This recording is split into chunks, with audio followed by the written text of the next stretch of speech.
Alhamdulillah, program Titian Barokah paket 8 gratis 1, paket ekonomis 12 hari plus taif. Jadi 8 orang yang berangkat gratis 1 orang. Paket ekonomis booking sekarang, 1 kamar isi 4 orang itu disebut quad, 1 kamar isi 3 orang disebut triple, dan 1 kamar isi 2 orang disebut double. Itu ada harga-harganya guys. Harga tersebut sudah termasuk tiket pesawat, tour leader, mutawif, handling airport, visa umroh, perlengkapan umroh, air zam-zam, city tour, Makkah dan Madinah, makan full board, dan lain-lain. Segera hubungi kita di nomor yang tercantum di sini. Segera hubungi kami agar dapat umroh yang barokah, aman dan terpercaya. Bismillahirrahmanirrahim. Assalamualaikum warahmatullahi wabarakatuh. Assalamualaikum.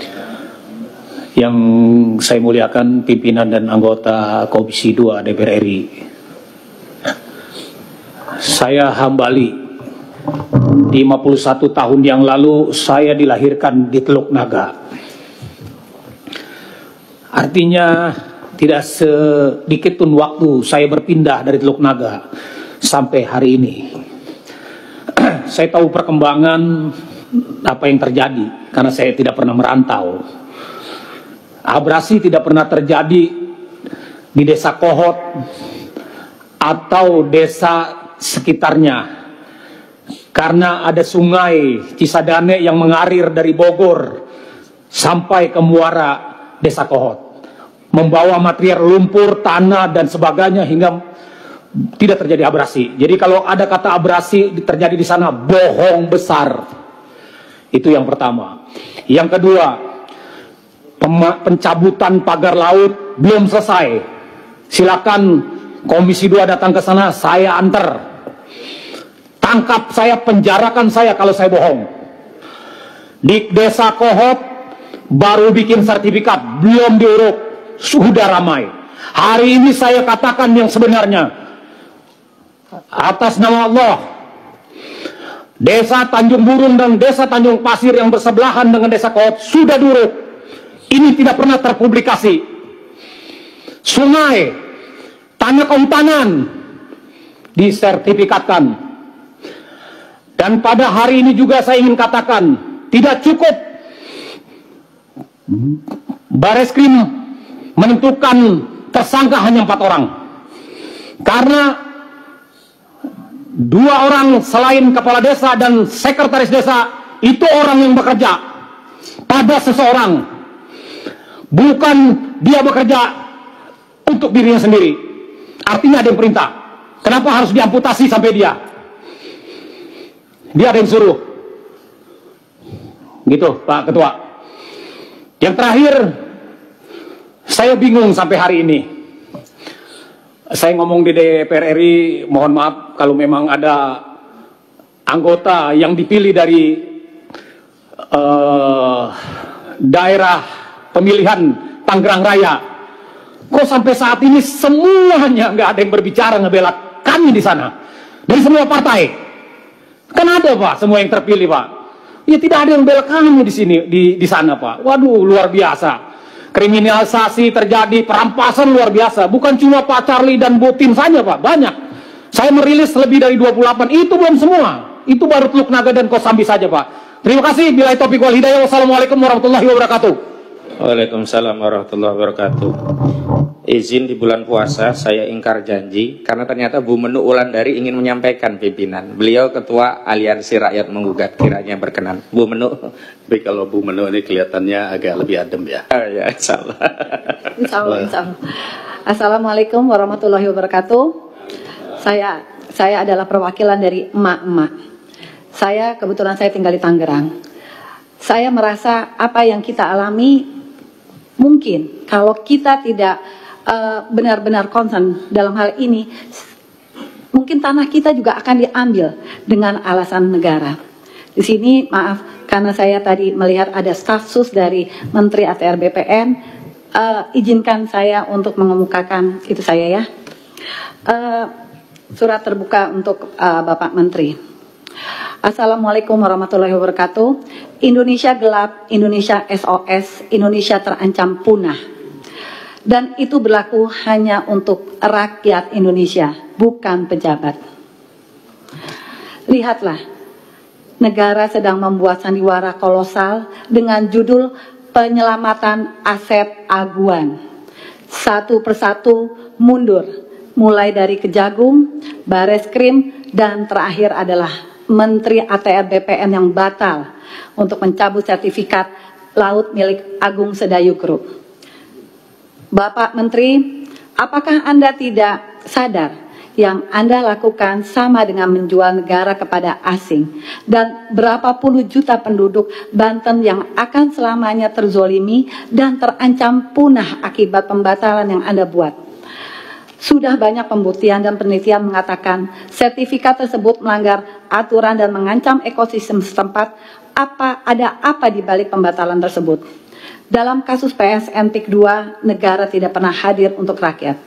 Padahal tidak ada negara tanpa rakyat. Bila negara tidak bisa menjamin hak rakyatnya, maka jangan salahkan kami, rakyat yang akan mengambil sendiri hak kami.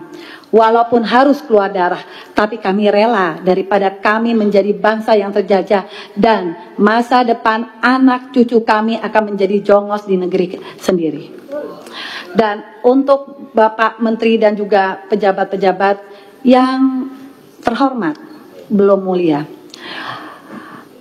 nama Anda akan tercatat dalam sejarah kelam Indonesia sebagai seorang pengkhianat karena nasionalis Anda dipertanyakan dan Anda kalah oleh tekanan oligarki. Tunggu pembalasan kami adalah rakyat yang menggugat. Wassalamualaikum warahmatullahi wabarakatuh. Waalaikumsalam warahmatullahi wabarakatuh. Kalau saya lebih serem sama yang ini. Masya Allah. Karena kalau emak-emak udah ngomongnya dalam itu, Iya. tajam itu. Iya betul. Cukup dari tim advokasi. Saya ingin bacakan kesimpulan rekomendasi. Kesimpulan, oke. Baik. Dari berbagai fakta yang sudah kami sampaikan, kami berkesimpulan bahwa kejahatan perampasan tanah yang terjadi di wilayah Banten ini sudah terjadi secara terstruktur, sistematis, dan masif, meminjam istilah yang umum digunakan oleh MK, melibatkan pejabat dan aparat dari pusat sampai daerah. Kedua, karena itu kami merekomendasikan kepada DPR RI untuk membentuk panitia khusus untuk dalam rangka melakukan audit baik dari sisi kinerja, keuangan, juga hukum, dan kemudian melakukan proses terhadap setiap pelanggarannya. Ketiga, kami harapkan dari DPR RI memberikan rekomendasi atau tuntutan kepada pemerintah untuk segera mencabut status PSN PIK 2 dan menghentikan proyek PIK 2 sampai hasil audit nanti bicara apa. Karena hari ini proyek itu tetap jalan, pelanggaran-pelanggaran terus terjadi, dan mereka berusaha memanipulasi informasi dengan mendatangi sejumlah tokoh-tokoh untuk melegitimasi apa yang mereka lakukan, baik legitimasi hukum sampai legitimasi agama. Terakhir bicara tentang Ihyaul Mawat, menghidupkan tanah mati sebagai dalih legitimasi bahwa aguan itu hebat secara agama Islam karena menghidupkan tanah mati. Padahal kenyataannya tidak ada 1 inci pun tanah di Banten yang masuk kategori tanah mati sebagaimana disebutkan dalam fikih Islam. Selanjutnya, usut tuntas pelanggaran hukum dan proyek PIK 2, baik pidana umumnya yang sudah jalan. Pidana umumnya ini 363 dan 366 junto pasal 55 dan 56 KUHP. Saya pastikan tidak hanya dilakukan oleh Arsin, Kepala Desa Kohot, Kecamatan Paguaji, Kabupaten Tangerang, tapi juga dilakukan oleh sejumlah kepala desa dan aparat desa lainnya di 6 kecamatan dan 16 desa yang ada pagar lautnya. Pidana khususnya, ini dugaan kami ada penyalahgunaan kewenangan atau perbuatan melawan hukum yang merugikan keuangan negara, baik kerugian langsung atau aset negara yang hilang, dan menguntungkan diri sendiri, orang lain, atau korporasi. Baik pejabat penyelenggara negara itu adalah pejabat atau aparat, termasuk aparat pemerintahan desa. Karena itu pidana khususnya juga harus digetok lagi, dijalankan lagi. Jangan sampai seperti Kejagung kemarin malah mundur dengan alasan yang nggak masuk akal. Kenapa? Karena Bareskrim saat ini bukan menangani Pitsus, Pidum. Artinya Pitsusnya tetap jalan. Pitsusnya juga tidak hanya mengacu pada 12B tentang ada tidaknya suap atau gratifikasi. Pitsusnya ada pada pasal 2 atau pasal 3 Undang-Undang 31.1999 tentang tindak pidana korupsi. Ya, ini apa? Korupsi, penyalahgunaan kewenangan atau perbuatan melawan hukum untuk menguntungkan diri sendiri, orang lain, atau korporasi, dalam hari ini korporasinya aguan, yang merugikan keuangan negara, baik natural uang negara maupun aset negara. Dan terakhir, ada juga administrasi. Saya kira jangan sampai kita merasa bahwa tindakan administrasi yang diambil Menteri BPN dengan memberikan sanksi kepada sejumlah pejabat BPN yang ternyata sudah pensiun 2, informasinya kami terima. Coba nalor nggak kita? Sudah pensiun dikasih sanksi.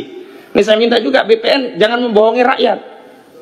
Ya KKP juga jangan membohongi rakyat. Nah kalau KKP, kami udah kirim surat Pak, nggak pernah diterima audiensi dengan KKP Menteri Sakti Wahyu Trenggono, dan kami sudah kasih tahu pelaku pemagaran yang punya proyek Pimpronya ini namanya Mandor Mehmet, kabur orangnya sekarang.